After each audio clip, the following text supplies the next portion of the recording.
Whoa, things just got real because Brian Friedman, Justin Baldoni's attorney, just accused Blake Lively of witness tampering and trying to destroy evidence by making Taylor Swift delete her text messages. It looks like Blake Lively is taking a page out of her husband's book with the subliminal threats. Is this just an innocent IG story or is it a threat? Blake posted yesterday is a little threatening.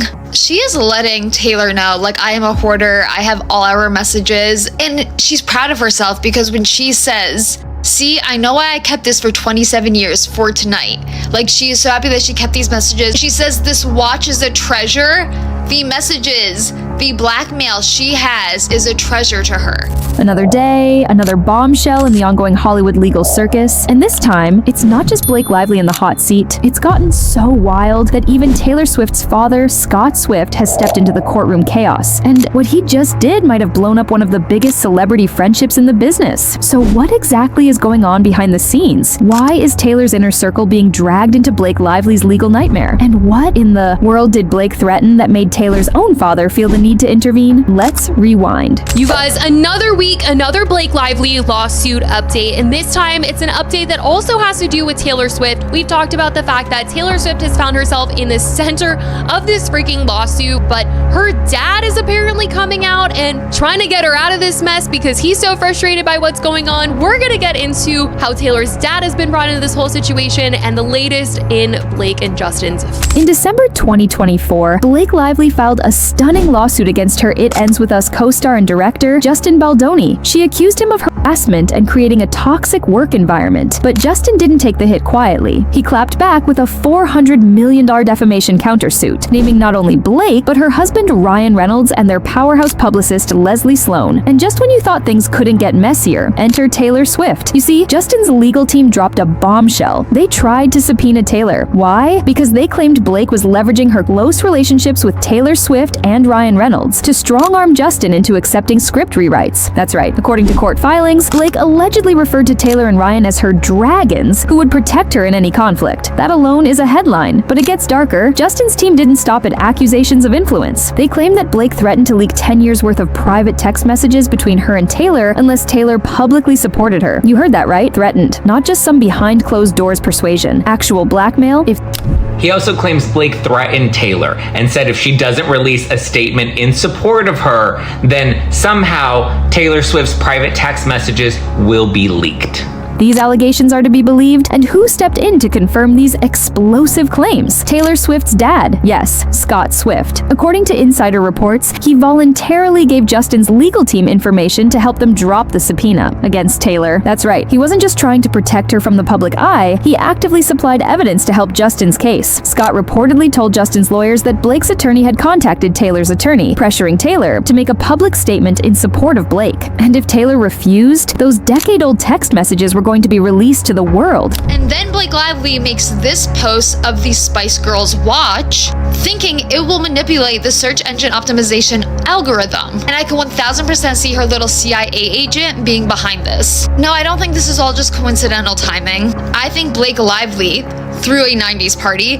or she made sure someone she knew was going to throw a 90s party because she needed it to happen now, because she needed to wear this watch, to take this photo, to put out this threat, as well as manipulate the search engine optimization. Does it sound crazy? Yeah, but is Blake Lively a sociopath? Yes. Actually, wouldn't be surprised if Ryan Reynolds was really like the mastermind behind this. By mastermind, I mean like narcissistic psycho. Because this is Ryan Reynolds coded. Even worse, Blake had apparently asked Taylor to delete their private messages months earlier, something that, in retrospect, feels eerily strategic. Justin's team filed a signed declaration from his lawyer detailing a 1-hour phone call with someone described as very close to Taylor Swift. This person confirmed that Blake's camp demanded a public show of support, linking it to Taylor's absence from the Super Bowl, and that failure to comply would result in a massive leak. The call allegedly ended with Taylor's legal team accusing Blake's side of extortion. Let that sink in. Extortion. Between best friends. According to reports from Page 6 and the Daily Mail, Scott Swift wanted no part in dragging his daughter through this PR war zone, so he made a calculated calculated move: provide the intel, kill the subpoena, and protect Taylor from public testimony. And it worked. Justin's team quietly withdrew the subpoena against Taylor, as the very information they were seeking was handed over by her father. Talk about a twist. But just because Taylor's legally out of the mess doesn't mean she's emotionally unscathed. Reports now claim that she's distancing herself from Blake, and that Travis Kelce, Taylor's boyfriend, has even unfollowed Ryan Reynolds on social media. Subtle but loud, this once close friendship has clearly taken a brutal hit, and the court ruled that the alleged threats are inadmissible and irrelevant. So technically, this part won't be argued in court, but the damage, oh, it's already done. The internet is in meltdown. Fans are in disbelief. After years of public BFF moments, vacations, and birthday parties, we're now watching the friendship between Taylor Swift and Blake Lively publicly implode.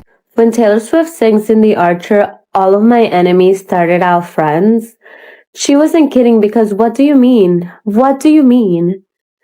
Like, that's supposed to be her best friend. What do you mean? I have so many questions about what is happening between Blake Lively and Taylor Swift. Number one, how low can you go? This is supposed to be one of your best friends, and you were trying to use threatening tactics against her. This also comes after text messages were released that Blake Lively seemed to think that she was queen. She was queen and she had her dragons, Taylor Swift being one of them.